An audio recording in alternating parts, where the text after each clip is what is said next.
নমস্কার। একটি গুরুত্বপূর্ণ ভিডিও তৈরি করছি। অনেকে যারা আর্থিক সমস্যার ভিতরে আছেন বা আর্থিক সংকটের মধ্যে রয়েছেন, কোনোভাবে কোনো প্রতিকার ইত্যাদি করাতে পারছেন না, গ্রহদোষজনিত সমস্যা হয়ে থাকুক বা অন্য যে কোনোভাবে যারা আর্থিক সংকটের মধ্যে রয়েছেন, তাদের জন্য শাস্ত্রে একটি সুন্দর উপায়ের কথা বলেছেন। যাদের ধনাকাঙ্ক্ষা আছে তারা এটি করতে পারেন, করে দেখতে পারেন। শাস্ত্র বলছেন শিবলিঙ্গ পূজা করলে আর্থিক অনটন দূর হয়, কিন্তু সাধারণ শিবলিঙ্গ নয়। কি বলছেন সেটা আমরা একটু শুনে নিই।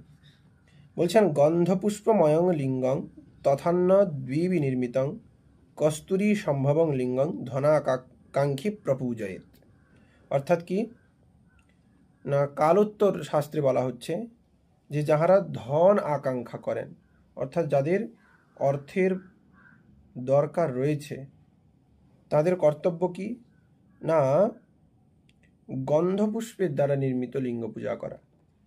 এটা সচরাচর একটু কঠিন, কিন্তু সব থেকে যেটি সোজা সেটি হচ্ছে অন্নাদির দ্বারা নির্মিত লিঙ্গ। অর্থাৎ সুগন্ধি চাল দিয়ে প্রথমে অন্ন নির্মাণ করতে হবে, সেই অন্ন নির্মাণ করে সেই অন্নকে সুন্দরভাবে শিবলিঙ্গাকৃতি তৈরি করে নিতে হবে, এবং তাতেই কিন্তু শিবের প্রাণ প্রতিষ্ঠা, পুজো, উপচার ইত্যাদি নিবেদন করতে হবে সংকল্প করে, পূজা করে।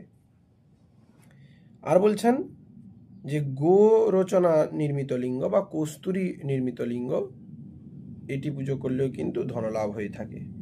শ্রাবণ মাসে এটি করতে পারেন। বিশেষ করে অন্নর দ্বারা প্রস্তুত যে লিঙ্গ, এটি সোজা, এটি খুব একটা কঠিন কার্য নয়, এটি করা যেতে পারে। আমি কালোত্তর তন্ত্র হতে এটি উল্লেখ করে দিলাম, আপনারা এটি করে দেখতে পারেন। যাদের সমস্যা রয়েছে এইভাবে বা যারা প্রতিকার করাতে পারছেন না, তারা এটি করে দেখতে পারেন। নমস্কার।